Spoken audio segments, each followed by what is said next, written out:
Nyt täytyy muuten vetää sillä tavalla takaisin, että tuossa tuo auto, joka ajaa Surerin takana. Oi, juuri kun kävin kertomaan, että se on Derek Warwick, joka siinä on ajanut koko ajan, eikä Danny Sullivan.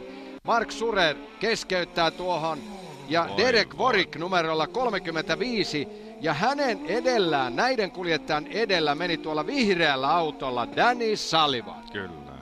Siinä menimme vähän halpaan, kun emme näitä värityksiä ihan löytäneet heti, mutta todellakin Derek Warwick oli tässä samassa tilanteessa ja kävi pitkän taistelun tämän auton Mark Surerin kanssa, numerolla 29. Mark Surer vetää tuossa tilanteessa kaiteeseen. Saiko hän pienen kontaktin Derek Warwickin kyllä, kanssa? Kyllä, Derek Warwickinkin kilpailu päättyi siihen, valitettavasti. Nämä kuljettajat sitten keskeyttävät ja siinä menee nyt Jacques Lafitte ja sieltä takaa tulee Mauro Baldi.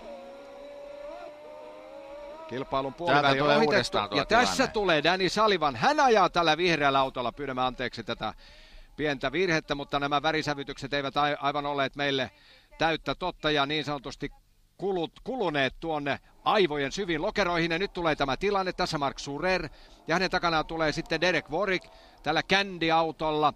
Ja näin hienosti hän pääsee ohitustilanteessa haastamaan, mutta tökkäsee sinne takarenkaansa ja siitä lähtee Surerin auto poikittain eteen. Ja kun lyö pään pahasti eteenpäin, mutta onneksi siinä kumpikaan ei loukkaannu ja näin tuossa tilanteessa nopeutta kuitenkin reilut 250 kilometriä tunnissa tullaan tuohon tilanteeseen, mutta onneksi niin kova myötävauhti, joka sitten hidastaa siihen siitä pääsee sitten Nelson Piquet ja Alain Prost sitten heti kohta heidän yhteenojen jälkeen ohittamaan tai sivuuttamaan tuon tilanteen ja näin siinä kävi. Joo, se on harmi, Marja-Leena jää siihen.